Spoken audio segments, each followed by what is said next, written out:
नाज़रीन गिरामी अस्सलामु अलैकुम वरहमतुल्लाहि वबरकातुह।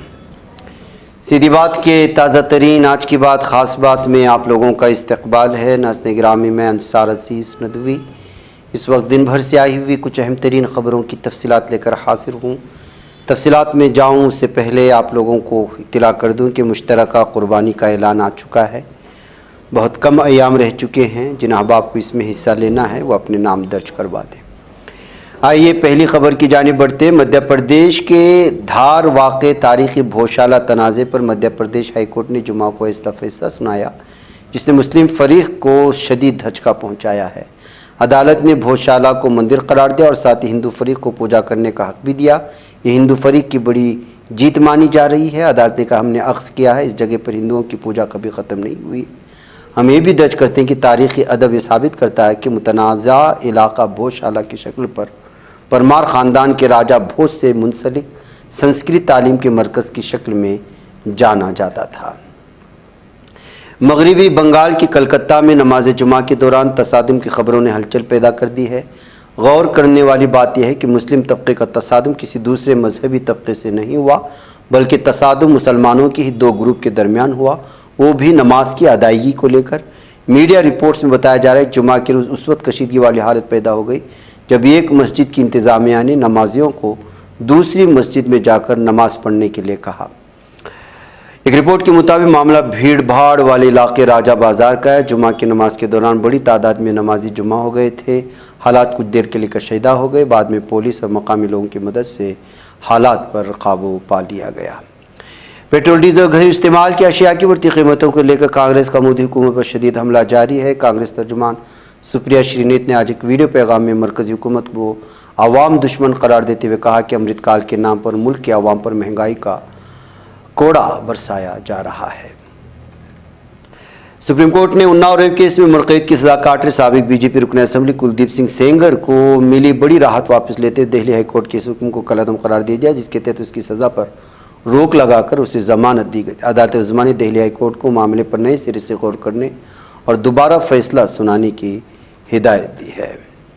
हिंदुस्तान के मारूफ सनतकार गौतम अडानी की कंपनी से मुंसलिक केस जो अमेरिका में चल रहा था उसको ख़त्म किए जाने की खबर ने एक नई हलचल पैदा कर दी। दरअसल ब्लूमबर्ग ने एक रिपोर्ट शाये की जिसमें बताया गया कि अमेरिकी अथॉरिटी गौतम अडानी के खिलाफ चल रहे धोखाधड़ी के केस को ख़त्म करने की तरफ कदम बढ़ा रही है। इलाहाबाद हाईकोर्ट ने मार्च 2026 में वाराणसी वाक़ई गंगा नदी में कश्ती पर नॉनवेज पार्टी करने और कचरा नदी में फेंकने के मामले में गिरफ्तार 8 मुलजिमिन की ज़मानत अर्जी मंजूर कर ली। जस्टिस राजीव लोचन शुक्ला और जस्टिस जितेंद्र कुमार सिन्हा की डिवीजनल बेंच ने दानिश सैफी, आमिर कैफी, नूर इस्लाम समेत 8 अर्जी दहिंदगान को ये राहत दी है।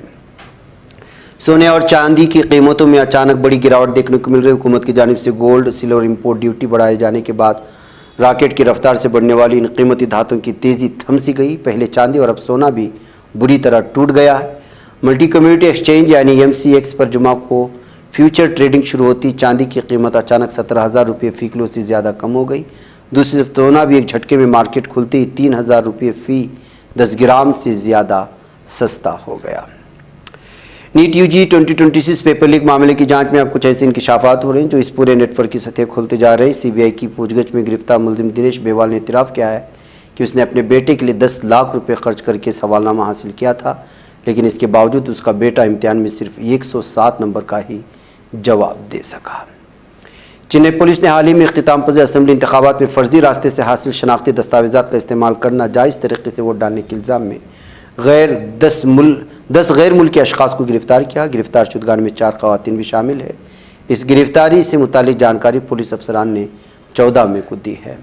तमिलनाडु के नवमुंतखब वज़ीर आला सी जोसेफ विजय यानी थलापति विजय ने ओहदा संभालने के बाद PM मोदी को लेकर पहले ख़त में एक अहम गुजारिश उन्होंने 4 मई को लेकर ख़त में PM मोदी से कपास पर आए 11% दरआमदी महसूल फौरी तौर पर हटाने की अपील की है। उन्होंने ख़बरदार किया कि खाम माल की बढ़ती हुई कीमतों के सबब रियासत की टेक्सटाइल और मलबूसात की सनत संगीन बहरान का सामना कर रही है।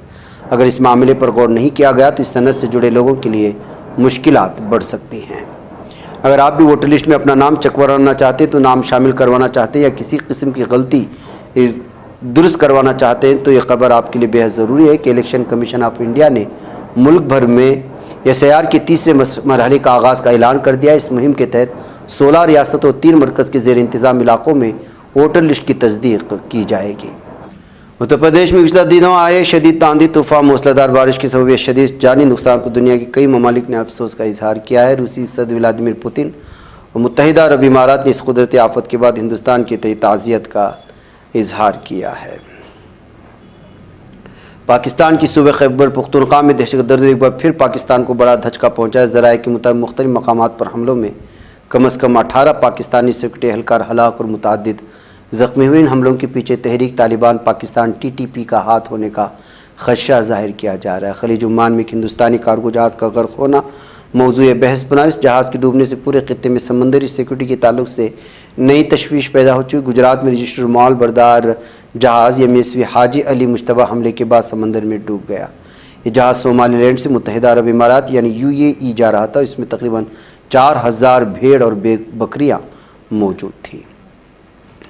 काबिज़ यहूदी आबाद कॉलोनी जुमा की हालत सुबह रामल्ला के शुमाल में वाक़ गाँव में एक मस्जिद और मुतअद्दिद गाड़ियों को आग लगा दी। दीवारों पर नस्ल परस्ताना नारे दर्ज किए। जो मगरबी किनारे में फ़िलिस्तीनियों के हमला को निशाना बनाने वाला एक नया वहशियाना हमला है। फ़िलिस्तीनी नकबा की 78वीं बरसी के मौके पर इस्लामी तहरीक मुज़ाहमत हमास ने दो टोक अल्फाज में ऐलान किया है कि अर्ज़ फ़िलिस्तीन काबिज़ इसराइल की ना तो कोई कानूनी हैसियत है और ना ही उसे कोई खुद मुख्तारी हासिल है। काबिज़ ज़ालिम सहनी दरिंदों की इंतहा पसंद वज़ीर बराए कौमी सेक्रेटरी यतमा बिन गोय ने लबनान में सहनी बस्तियों की तामीर की इसराइली मनसूबों का इंकिशाफ किया। उसके साथ साथ उन्होंने मकबूजा गाज़ा की पट्टी और मगरबी किनारे से फ़िलिस्तीनियों की जबरी हिजरत की हौसला अफजाई की कोशिशों का भी एतराफ़ किया है। नाज़रीन, आज की बात ख़ास बात इतना, इंशाअल्लाह मुलाकात। अस्सलामु अलैकुम रहमतुल्लाहि व बरकातहू।